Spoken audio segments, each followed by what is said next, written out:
Father John Lydon of the Augustinian Order and the former president of the Catholic University down in Trulia, who worked directly with the man who is now Pope Leo XIV. Father, thank you so much for taking the time to be with us. And can you talk to us first about your personal reflections of the man who is now Pope Leo XIV? Yes, good morning. It's a real pleasure to be with you. I'm overwhelmed by it. We lived together, worked together in Peru for 10 years, in Trujillo, in the northern part of Peru. So I know him very well. We lived in the same house together for 10 years and worked together.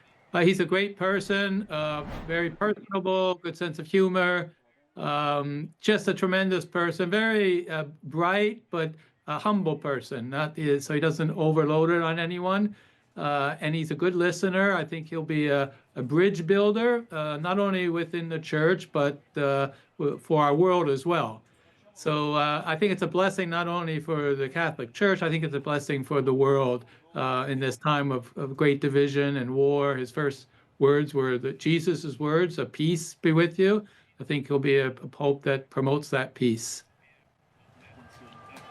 Yeah, and we heard that from Cardinal Filoni, too, that he's a really good listener, and that's so important. Father, what was your reaction when you heard the news? Well, I was shocked. As soon as they said Robert Francis, I didn't have to hear his last name because I'd be one of the few that knew his middle name was Francis. So it was just a moment of shock. I didn't expect it. He had all the qualities that one would want in a pope. But he wasn't American, so that was always considered like a big obstacle. But I guess the cardinals just looked over that because of his international dimension.